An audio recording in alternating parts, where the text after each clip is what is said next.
আসসালামু আলাইকুম। এখন শুনবেন সংবাদ শিরোনাম। প্রচলিত পদ্ধতির সংস্কার চাইলেও গণভোট সম্পর্কে জানে না বেশিরভাগ মানুষ। বিশ্লেষকরা বলছেন পরিষ্কার ধারণা তৈরির দায়িত্ব সরকার ও রাজনৈতিক দলের। সাগরে মাছ ধরতে গিয়ে ভারতে আটক 29 জেলের বাড়ি মহেশখালী।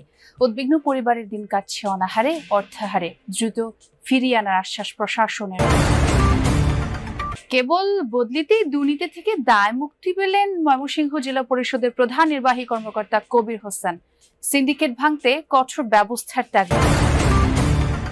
পায়রা নদীর অব্যাহত ভাঙনে ঘুম নেই বরগুনা সদর উপজেলার বাসিন্দাদের। আগামী বর্ষার আগেই বেড়িবাঁধ মেরামতের দাবি। বস্তা প্রতি দর বৃদ্ধিতে কমেছে সুগন্ধি চাল বিক্রি। কালোজিরা ও চিনি গুঁড়া আবাদে আগ্রহী নয় কৃষক। রপ্তানি বাড়লেও কমছে না ঘাটতি। আসসালামু আলাইকুম। এতক্ষণ শুনছিলেন সংবাদ শিরোনাম, এখন শুনবেন বিস্তারিত। প্রচলিত পদ্ধতির সংস্কার চাইলেও গণভোটের মানে বোঝে না বেশিরভাগ মানুষ। তাদের কাছে হ্যাঁ না ভোটের গ্রহণযোগ্যতা নিয়েও রয়েছে নানা প্রশ্ন। তবে রাজনীতি সচেতন, শিক্ষিত ও তরুণদের কাছে রাষ্ট্র সংস্কার সবচেয়ে বেশি গুরুত্বপূর্ণ।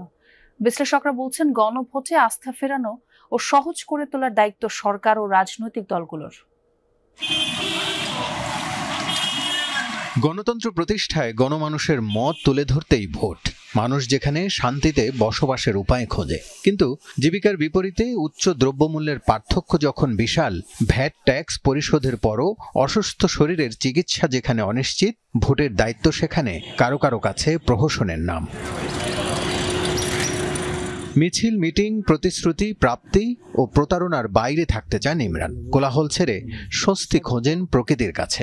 মানে বুঝলেও গণভোটের আবেদন তার কাছে যৎ সামান্যই। ইলেকশন করলেই কি পরিবর্তন আনতে পারবো? সাধারণ মানুষের হাতে, ছাত্র হাতে, কত মানুষের হাতে গেল দেশ। চলতেছে তাই এখনো তো চলতেছে, ওইভাবেই চলে। পরিবর্তনের তো কোনো দিক দেখিনি। লোকগুলা নাই, হয়তো বাজারে কিছু লোক আছিল, ওই লোকগুলো পরিবর্তন হয়, অন্য লোক হয়েছে। কি হয়েছে? আমার কি উন্নত হয়েছে? চায়ের কাপে ভোটের ঝড় ওঠে প্রতিনিয়ত। গ্রামের আড্ডায় চলে রাজনীতির আলাপ, পক্ষে বিপক্ষে কথার লড়াই। আর সামনে নির্বাচন থাকলে তো কথাই নেই। কিন্তু কজন বোঝেন গণভোটের মানে? গণভোট মানে আপনার দৃষ্টিতে কি? মানে গণভোটটা আপনি কি বুঝতেন? এগুলি সম্বন্ধে আমার ধারণা নেই, যেহেতু রাজনীতির মধ্যে চলি না, তো ওই হিসাবে ধারণা নেই আমার। গণভোট এটার মানে না, আমি বুঝি না। আমরা এটা বুঝিনি, এটা আমগুলি খারাপ। আমরা এটা যেটা বুঝি না, এটা আমগুলি খারাপ। যেটা আমরা বুঝি, এইটা আমগো ভালো। একটা মত আছে যে সরকার যেটা চাইতেছে এর পক্ষে জনগণ আছে কিনা। ভোট দিতে গেলে তারা তাদের মন্তব্য প্রকাশ করতে পারবো, হ্যার মাধ্যমে বা নার মাধ্যমে। হানা একবার এসাদার আমল আমরা তখন অনেক ছোট শুনছি যে ভোট দিলেও পাস, না দিলেও পাস, এটাই তো নাকি গণভোট। নির্দলীয় তত্ত্বাবধায়ক সরকার ব্যবস্থা ফেরাতে আপিলের রায় আজ। রায় দেবেন সর্বোচ্চ আদালত। এই রায়ে জানা যাবে 14 বছর আগে বাতিল ঘোষণা করা নির্দলীয় তত্ত্বাবধায়ক সরকার ব্যবস্থা আদৌ ফিরছে কি না, ফিরলেও কি আঙ্গিকে ফিরবে, আর কবে থেকে ফিরবে। গত 11 নভেম্বর শুনানি শেষ হলে আজ রায় ঘোষণার জন্য দিন নির্ধারণ করেছিলেন প্রধান বিচারপতি সৈয়দ রেফাত আহমেদের নেতৃত্বাধীন 7 বিচারপতির পূর্ণাঙ্গ আপিল বেঞ্চ। বহুল আলোচিত এই আপিলে বিএনপির পক্ষে শুনানি করেন সিনিয়র আইনজীবী জয়নুল আবেদিন ও ব্যারিস্টার রুহুল কুদ্দুস কাজল। জামায়াতের পক্ষে শুনানি করেন আইনজীবী মোহাম্মদ শিশির মনির। 5 বিশিষ্ট নাগরিকের পক্ষে আপিল শুনানি করেন সিনিয়র আইনজীবী শরীফ ভুইয়া। আর রাষ্ট্রপক্ষে শুনানি করেন অ্যাটর্নি জেনারেল মোহাম্মদ আসাদুজ্জামান। টানা 10 কর্মদিবস শুনানি হয়। আপিলকারী ও রাষ্ট্রপক্ষ শুনানিতে বলেন, দেশের গণতন্ত্রের জন্য আবারও তত্ত্বাবধায়ক সরকার ব্যবস্থা ফেরা উচিত। এই সরকার ব্যবস্থা বাতিলের পরেই দেশে রাজনৈতিক সংকট তৈরি হয়। রাজশাহী বিশ্ববিদ্যালয়ের 3 শিক্ষার্থী দুর্বৃত্তদের হামলায় আহত হয়েছেন। গত রাত 10:30টার দিকে কাজলা গেটের সামনে একটি রেস্টুরেন্টে এই ঘটনা ঘটে। আহত শিক্ষার্থীরা হলেন ফিনান্স বিভাগের আল ফারাবি, তাহমিদ আহমেদ বকশি ও নাট্যকলা বিভাগের মিনহাজ। তাদের মধ্যে ফারাবি নিষিদ্ধ ঘোষিত সংগঠন ছাত্রলীগের মাদার বক্স হল শাখার নেতা ছিলেন।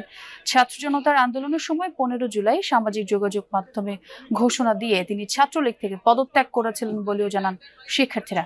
প্রত্যক্ষদর্শীরা জানায়, কাজুলা ক্যান্টিনে খাওয়া করছিলেন ফারাবি, তাহমিদ ও মিনহাজ। সে সময় মোটরসাইকেলে আসা মুখে কালো কাপড় বাঁধা সশস্ত্র দুর্বৃত্তরা তাদের মারধর করে, তুলে নিয়ে যায় ফারাবি ও বকশিকে। পরে রাত 11:15টার দিকে ফারাবিকে বিনোদপুর এলাকা এবং বকশীকে হাবিবুর রহমান হলের সামনে থেকে আহত অবস্থায় উদ্ধার করে হাসপাতালে নেওয়া হয়।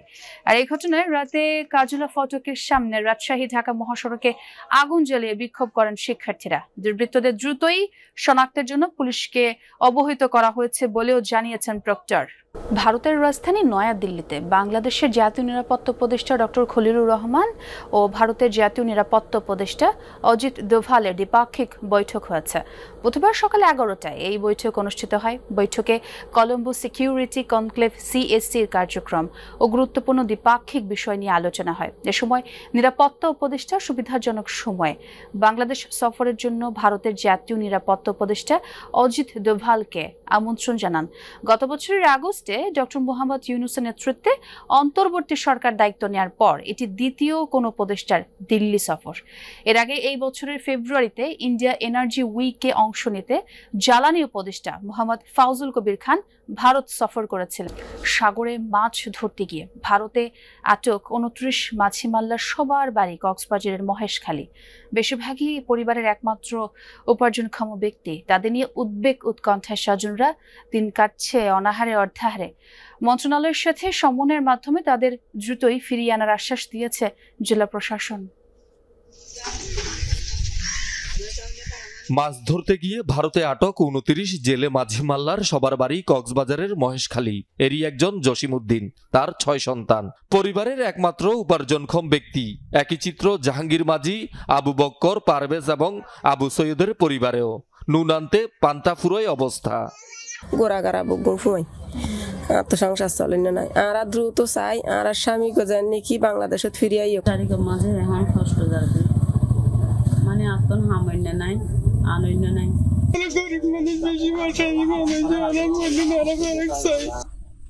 স্বজনরা বলছেন দীর্ঘদিন ধরে তারা মাছ ধরার পেশার সাথে জড়িত হলেও কখনো ভারতের জলসীমা অতিক্রম করেনি।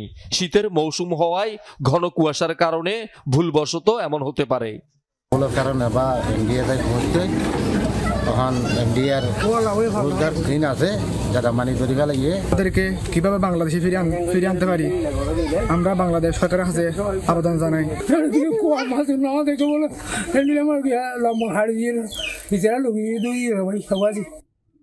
এই এলাকার বেশিরভাগ মানুষের জীবিকা লবণ চাষ ও মাছ ধরা। লবণের ন্যায্য মূল্য মিলছে না, তাই সাগরে মাছ ধরতে যাচ্ছে সবাই। এর মধ্যে আছে 15 বছরের কিশোরও। অতি দ্রুত যেন বাংলাদেশ সরকার কোন একটা পদক্ষেপ নিয়ে এদেরকে ছেড়ে আনতে পারে। কোস্টগার্ডের সাথে কথা বলে বা আইনি ব্যবস্থা করে আনা যায়, সেইভাবে আমরা আবেদন করতেছি। জেলেদের পরিবারের সাথে যোগাযোগ করে সংশ্লিষ্ট মন্ত্রণালয়ের মাধ্যমে জেলেদের দ্রুত ফিরিয়ে আনার আশ্বাস দিয়েছে জেলা প্রশাসন। সহায়তা অব্যাহত থাকবে এবং ব্যবস্থা নেওয়া হয়েছে, আমাদের সম্মানিত জেলা প্রশাসক স্যার নির্দেশনা দিয়েছেন। আর পাশাপাশি এটি আমরা সংশ্লিষ্ট যে কর্তৃপক্ষকে জানানো প্রয়োজন সেটি আমরা জানাবো।